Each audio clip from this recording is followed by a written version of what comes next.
ಸಮಸ್ತ ನಮ್ಮ ಶಿಡ್ಲಘಟ್ಟ ವಿಧಾನಸಭಾ ಕ್ಷೇತ್ರದ ಜನತೆಗೆ ವಿಶೇಷವಾಗಿ ಒಳ್ಳೆಯದಾಗಲಿ ಅಂತ ಭಗವಂತನಲ್ಲಿ ಮೊರೆ ಇಡ್ತಾ, ಮುಂದಿನ ದಿನಗಳಲ್ಲಿ ಆ ಭಗವಂತ ಈಗೇನು ಈ ಒಂದು ವಿಜೃಂಭಣೆಯಿಂದ ಕಾರ್ಯಕ್ರಮ ನಡೀತಿದೆ, ಬರುವಂಥ ದಿನಗಳಲ್ಲಿ ಇನ್ನೂ ಹೆಚ್ಚಿನ ರೀತಿಯಲ್ಲಿ ವಿಜೃಂಭಣೆಯಿಂದ ಆ ಕಾರ್ಯಕ್ರಮ ನಡೆಯೋದಕ್ಕೆ ಆ ಭಗವಂತ ಶಕ್ತಿ ಕೊಡಲಿ. ಇಲ್ಲಿ ಬಂದಿರುವಂಥ ಎಲ್ಲ ಭಕ್ತಾದಿಗಳನ್ನ ಇಷ್ಟಾರ್ಥನ ಸಿದ್ಧಿಸಲಿ.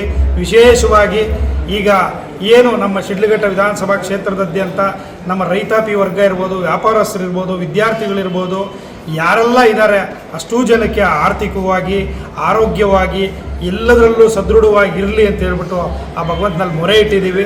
ಮುಂದಿನ ವರ್ಷ ಎಲ್ಲರ ಏನಿದೆ ಆರ್ಥಿಕವಾಗಿ ಅನುಕೂಲ ಇರ್ಬೋದು, ಎಲ್ಲ ಅನುಕೂಲ ಆದರೆ ನಾನು ಒಂದು ಮೊರೆ ಇಟ್ಟಿದ್ದೀನಿ. ಆ ಭಗವಂತನಲ್ಲಿ ಬಂದು ಮುಂದಿನ ವರ್ಷ ಆ ಕೋರಿಕೆಯನ್ನು ಈಡೇರಿಸ್ತೀನಿ.